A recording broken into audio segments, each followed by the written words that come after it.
Welcome to Sasi media. வர 8ஆம் தேதி தளபதி விஜய் அவர்கள் சிஎம் பதவி ஏற்க போறாரு. அவர் கூட யார் யார் பதவி ஏற்க போறா அப்படிங்கிற அமைச்சர்கள் யாராரு அப்படிங்கிற லிஸ்ட்லாம் வந்திருக்கு. இது கேள்வி கேட்கும்போது உங்களுக்கு ஷாக்கா இருக்கும். ஏன்டா இன்னும் ரிசல்ட்டே வரல, மே 4ஆம் தேதி தான் ரிசல்ட் வரப்போகுது, அதுக்குள்ள 8ஆம் தேதி அவர் வந்து பதவி ஏற்க போறாரு அப்படிங்கிற மாதிரி பேசுறேன். நீங்க கேட்கறது புரியுது. இந்த இப்ப சோசியல் மீடியால இப்படி ஒரு செய்திகள் வந்து போயிட்டு இருக்கு. அது என்ன அப்படிங்கறத இந்த வீடியோல பார்க்க போறோம். ட்ரெண்டிங் டாபிக்கள் தெரிஞ்சுக்க நம்ம சேனலை சப்ஸ்கிரைப் பண்ணுங்க. இன்னைக்கு காலையில, அதாவது நேற்று நைட்ல இருந்து ஒரு விஷயம் வந்து சோசியல் மீடியால ட்ரெண்ட் ஆயிட்டு இருக்கு. அதாவது டிவிகே தரப்புல இருந்து, அதாவது என்ன அப்படின்னா, விஜய் சார் வந்து வர 8ஆம் தேதி வந்து பதவி ஏற்க போறாரு அப்படின்னு.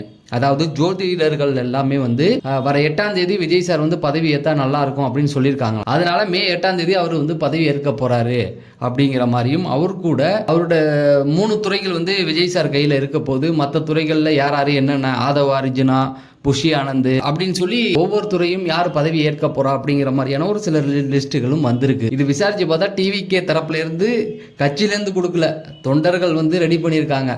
அதாவது இந்த வாட்டி அவருக்கு கன்ஃபார்மாக ஜெயிச்சிருவார், மே 4ஆம் தேதி வந்து அவர் ஜெயிச்சிருவார், ஜெயிச்சதுக்கப்புறம் பதவி ஏற்க, இந்த மாதிரி பதவி ஏற்க போகிறாரு அப்படின்னு சொல்லி போட்டிருக்காங்க.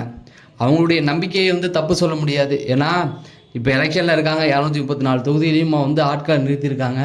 எதுக்காக நிறுத்துவாங்க? ஜெயிக்கணும்னு தானே நிறுத்துவாங்க. அவங்க நம்பிக்கையாக அதை பண்ணலாம். ஆனால் இவ்வளோ கான்ஃபிடன்ஸ் ஆகாது. என்னதான் வந்து தாவேக்க உள்ளே இருந்தாலும் டிஎம்கே வர்சஸ் ஏடிஎம்கே அப்படிங்கிற மாதிரி தான் எலெக்ஷன் இது வரைக்கும் போயிருக்கு. இதுலேயுமே லீடிங்கில் இருக்கிறது அவங்க 2 பேர் தான் இருக்காங்க. அதாவது இவர் வருவார், இல்லைனா அவர் வருவார். சரி, அவங்க பண்ணது வந்து எந்த வித தப்பும் கிடையாது. அவங்க வந்து தாவேக்கா தரப்புலேருந்து வந்து அதை பண்ணலாம். ஆனால் இந்த பக்கம் பார்த்தீங்கன்னா ஒன்று ஏடிஎம்கே இல்லை டிஎம்கே அப்படிங்கிற மாதிரி சொல்கிறாங்க. தாவேக்காவை பொறுத்த வரைக்கும் ஒரு கணிசமான வாக்குகள் வாங்கும், ஒரு 18%, 20% வந்து ஓட்டுகள் வாங்குறதுக்கு வாய்ப்புகள் இருக்கிற அப்படிங்கிற மாதிரி சொல்கிறாங்க. அதை தாண்டி வாங்குறதுக்கும் வாய்ப்பு இருக்குது. எதுவாக இருந்தாலும் மே 4ஆம் தேதிக்கு அப்புறம் தான் இந்த மாதிரியான விஷயங்களை வந்து நம்மளால் புரிஞ்சிக்க முடியும்.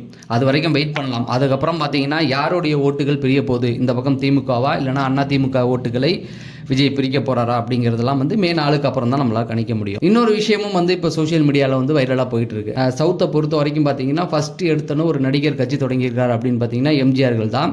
எம்ஜிஆர் வந்து பார்த்தீங்கன்னா முதல்ல கட்சி தொடங்கி கிட்டத்தட்ட 2 வருடத்தில் வந்து ஆட்சியை பிடிச்சிருக்காரு. அதாவது அவர் வாங்கின ஓட்டு பர்சன்டேஜ் பார்த்தீங்க அப்படி 34% வரைக்கும் ஓட்டுகள் வாங்கியிருக்கதா வந்து புள்ளி விவரம் சொல்லுது. ஆனால் அதுக்கு முன்னாடி பார்த்தீங்கன்னா டிஎம்கே அப்படிங்கிற ஒரு கட்சியோட அவர் இணைச்சிருந்தார். ஒரு 30 வருஷம் வந்து அந்த கட்சிக்காக நிறைய பணியாற்றிட்டு தான் அதுக்கப்புறம் அதிமுக ஆரம்பித்து அவர் ஜெயிச்சதாக சொல்லுவாங்க. அதனால தான் வந்து வெற்றி பெற்றதான்னு சொல்லுவாங்க. முதல் வெற்றி அவரது தான். அடுத்தது 2வது யார் அப்படின்னு பார்த்தீங்கன்னா என்டிஆர் அவர்கள் வந்து தொடங்கியிருக்காரு. அவர் ஆந்திராவை பொறுத்த வரைக்கும் கட்சி தொடங்கி 9 மாதத்தில் வந்து அவர் வந்து ஆட்சியை பிடிச்சதாக சொல்லுவாங்க. அவர் வாங்கியிருக்க ஓட்டோடைய பர்சன்டேஜ் பார்த்தீங்கன்னா 44% வரைக்கும் ஓட்டு வாங்கியிருக்காரு. அவர் நின்ன இடத்துலையுமே வந்து அவர் ஜெயிச்சிருக்கதாக சொல்லுவாங்க. அதே போல் அவர் பார்த்தீங்க அப்படின்னா ஒரு 30 வருடம் அவரும் பணியாற்றிருக்காரு. ஆனால் காங்கிரஸில் பணியாற்றிருக்காரு சொல்லுவாங்க. அதாவது அடிப்படை உறுப்பினராக இருந்து பணியாற்றிட்டு அதுக்கப்புறம் தான் கட்சி தொடங்கி 9 மாதத்தில் ஆட்சியை பிடிச்சாரு அப்படிங்குவாங்க.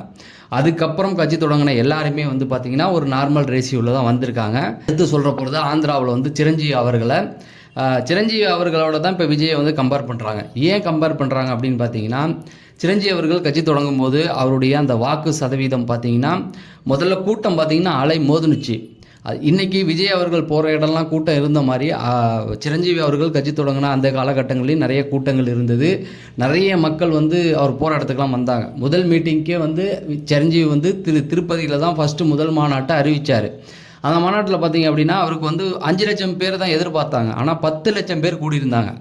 அப்போ அந்த இடத்துல சிரஞ்சீவி அவர்களே 5 லட்சம் பேர் தான் வருவாங்கன்னு நினச்சிக்கிட்டு இருந்தபோது 10 லட்சம் பேர் வந்தாங்க. கருத்து கணிப்புலாம் என்ன எழுதிட்டாங்கன்னா அவர் சிஎம் தாங்க அப்படின்னு எழுதிட்டார். போகிற இடம்லாம் மக்கள் வெள்ளமாக இருந்தது, பெரிய கூட்டம். அவர் எங்கேயுமே அவரால் வந்து தேர்தல் பிரச்சாரத்துக்கு போக முடியல, அவ்வளோ கூட்டம் இருந்தது. ஒருங்கிணைந்த ஆந்திர பிரதேசம்னு சொல்லுவாங்க. ஆந்திரா தெலுங்கானா பிரிக்கப்படலை. அப்பேற்பட்ட இடத்துல அவர் வந்து ஒரு மாற்று சக்தியாக தான் வந்தார். கிட்டத்தட்ட ஒரு 23 இடம் ஜெயித்தார். ஒரு 15லேருந்து 18க்குள்ளே ஓட்டு பர்சன்டேஜ் வாங்கினதா சொல்லுவாங்க. ஆனால் எதிர்பார்த்தது என்னமோ 80 தொகுதிக்கு மேலே வாங்குவாருன்னு கருத்து கணிப்புகளே சொன்னாங்க, ரயில் இன்ஜின் சின்னத்தில் நின்று. ஆனால் அவராலேயே முடியல அப்படிங்கிறது தான். அடுத்தது பார்த்தீங்கன்னா தமிழ்நாட்டில் விஜயகாந்த் அவருமே பார்த்தீங்கன்னா கட்சி தொடங்கினார். ஆனால் பெரிய மக்கள் செல்வாக்கு இருந்தது. ஆனால் கண்டிப்பாக யாருமே எதிர்பார்க்கல. சிரஞ்சீவிக்கு முன்னாடி அவர் ஆரம்பிச்சிட்டார். அவருடைய ஓட்டு வங்கியை பொறுத்த வரைக்கும் பார்த்தீங்கன்னா 8% தான் வாங்கினார். ஒரே ஒரு தொகுதி விருதாச்சலத்தில் அவர் மட்டும் தான் ஜெயிச்சார். அதுக்கப்புறம் வேற எந்த இடத்துலையும் ஜெயிக்கல. அதுக்கப்புறம் ஸ்ட்ரைட்டாக பார்த்தீங்கன்னா ஜெயலலிதாவோட ஒரு கூட்டணி வச்சு கிட்டத்தட்ட எதிர்கட்சியாக வந்து உக்காந்தாரு. அதுக்கப்புறம் ஜெயலலிதாவுக்கு அப்புறம் அவர் நின்ன இடங்கள்லாம் வந்து 2, 3 இந்த மாதிரி பர்சன்டேஜில் தான் அவர் ஓட்டுகள் வாங்கினார். அடுத்து பார்த்தீங்கன்னா பவன் கல்யாண் வந்து ஆந்திராவில் வந்து கட்சி தொடங்கினார். விஜயகாந்த் பரவாயில்ல, சிரஞ்சீவி பரவாயில்ல, இவங்க 2 பேருமே கட்சி தொடங்கும் போது ஒரு கணிசமான வாக்குகளை பெற்றாங்க. ஆனால் பவன் கல்யாண் வந்து கட்சி தொடங்கி அவர் 2 தொகுதியில் நின்னார். 2 தொகுதியிலையுமே தோத்துட்டார். 2 தொகுதியும் தோத்தவர் கிட்டத்தட்ட சிரஞ்சீவி கூட தேவலாங்க, விஜயகாந்த் கூட தேவலாங்க, அவங்களாவது அவங்க தொகுதியில் ஜெயிச்சாங்க, இவர் வந்ததே வேஸ்ட்டு அப்படின்னாங்க. இன்றைக்கி ஆந்திராவில் விஜய்க்கு ஈக்குவலாக ஒரு சப்போர்ட் உள்ளவர் தான் வந்து பவன் கல்யாண்னு சொல்லுவாங்க. அவரே 2 தொகுதியில் நின்று தோத்துட்டார். அடுத்த தொகுதியிலுமே அடுத்த எலெக்ஷன்லையுமே நின்று ஒன்றும் பெருசாக எதுவுமே வாங்கல. கடந்த எலெக்ஷனில் சந்திரபாபு நாயுடு கூட கூட்டணி வச்சு 40க்கு 40 தொகுதி வந்தது இல்லாமல் இப்போ ஆந்திராவுடைய துணை முதல்வர் பதவியை வாங்கிட்டார். சிரஞ்சீவி 22 தொகுதிகள் ஜெயிச்சார், 17% வாங்கினார். விஜயகாந்த் 8% வாங்கினார். எதிர்கட்சி தலைவராக வரைக்கும் தான் உட்கார முடிஞ்சது. ஆனால் பவன் கல்யாண் முதல் எலெக்ஷனில் 5% ஏதோ வாங்கினார். அரசியலுக்கே வேண்டாம், சினிமாவுக்கே போயிடலாம்னு நினைக்கும் போது தான் இந்த எலெக்ஷனில் நின்று இந்தியாவில் இப்போ பிரதமர் மோடியோடைய ஆட்சி போயிட்டு இருக்கு.